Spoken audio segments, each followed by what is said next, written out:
we live here. And he's also told us about seeing, no, not with the physical eye, but the eternal things. You know, as I look at this,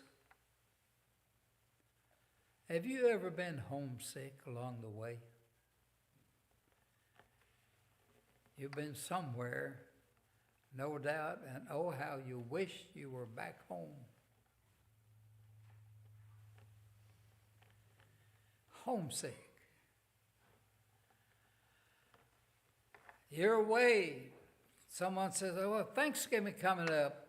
What you going to do at Thanksgiving? Well, we plan to go back home.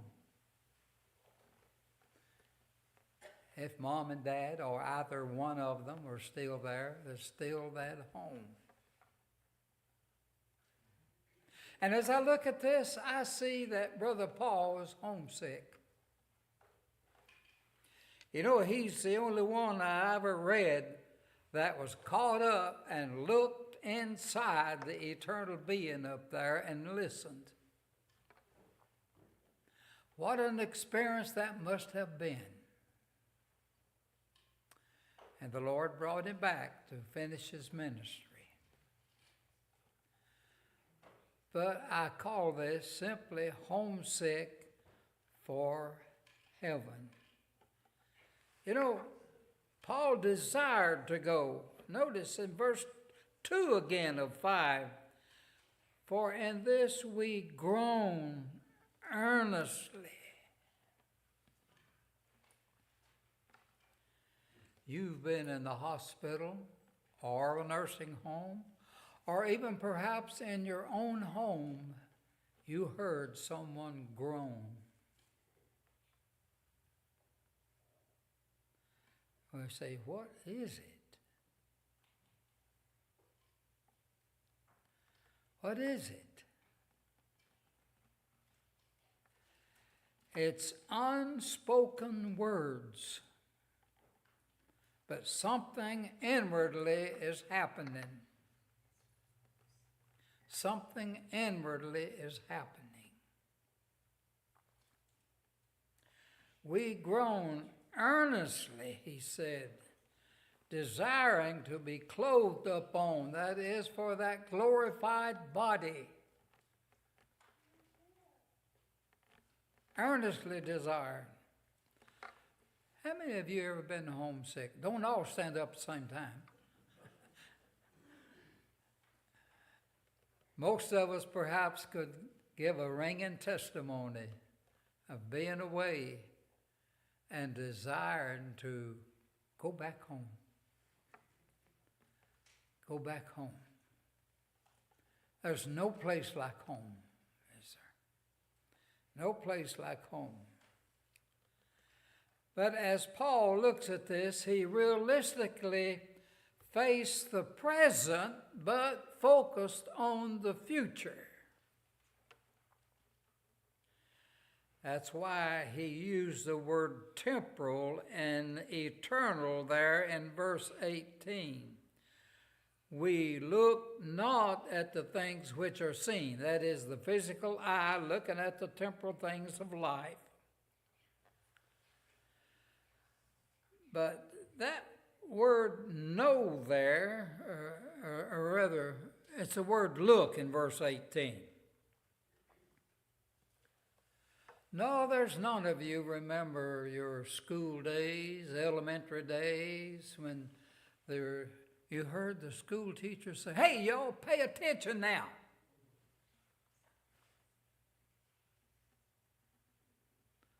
Sometimes it's easy to wander around in your mind or look out the window.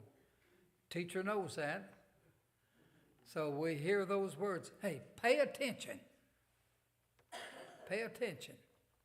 And that's what that word look there is. While we are paying attention, no, not paying attention at the things which are seen with the physical eye, but we're looking at the things which, what? Are eternal with our spiritual eye. with our spiritual eye. You know, we like what Paul said in verse 1 of chapter 5, for we know that if this earthly body, this house, were dissolved, gone, there is a building of God, eternal in the heavens. It's there. And this word know here, you know, there is a knowledge that comes by experience, and we love that. And that experience usually what we can see or hear. But the one that is used here by Paul is one that is the temporal eye, physical eye has not seen.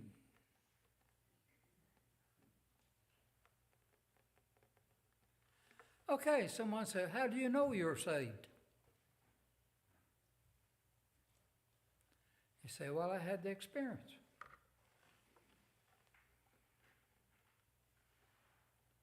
Well, how do you know there's a home in heaven waiting for you? You've had no experience of that. But in your heart, you know it is so, it is true, that there is that place in heaven. Remember, Jesus said, let not your heart be troubled. You believe in God, believe also in me. In my Father's house are many mansions. If it were not so, I would have told you. And I'm going there. What are you going to do there, Lord? I'm going to prepare a place for you. And since, even though the word there is translated if, but since I'm going, I'll come back and get you. And you can go also. You can go there also. And we so thank our God that we have the Lord Jesus Christ there. Oh, he's not only our great high priest now, he is my master. He is a king. You say, well, king? Kingdom? Yeah. If you're saved, he took you out of the kingdom of darkness and brought you into the kingdom of light. But what does it take to consist a kingdom? You're right. First of all, there's the king. That's Jesus Christ, we know. And there are subjects of a kingdom then. All of the saved on the earth here is the kingdom or his subjects. Oh, but you know, a kingdom has a form of government. Yeah, you're right.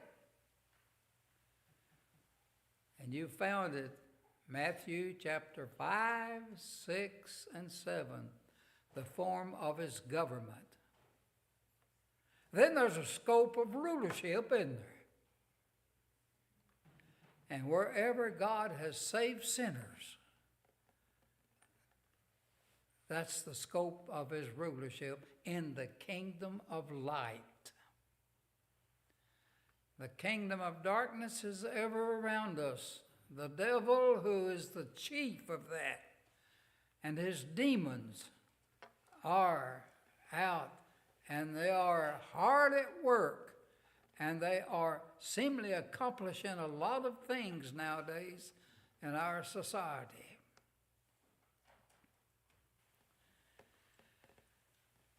We groan earnestly, desiring that we may have this body.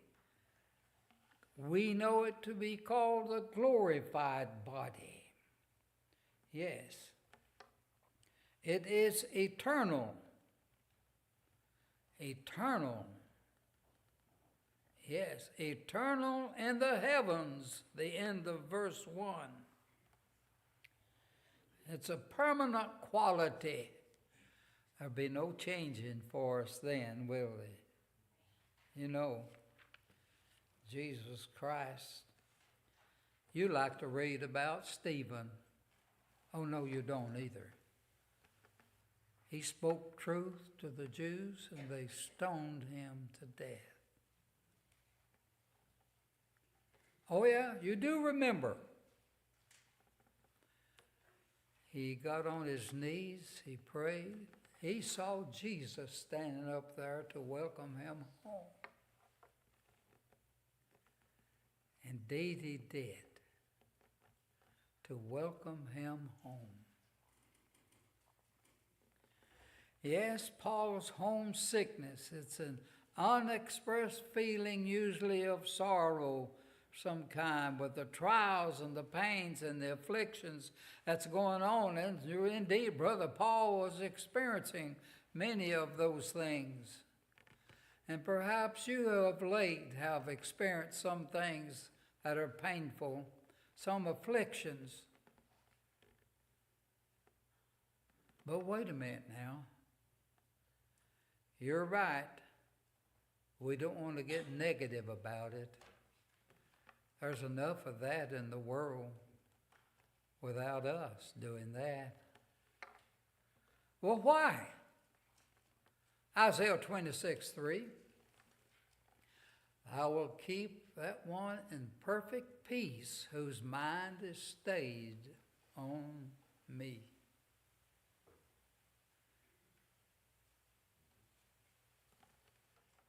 What a legacy the Lord left. Peace I leave with you, not as the world gives, give I unto you. Peace. And Paul says, I want to tell you, it's a peace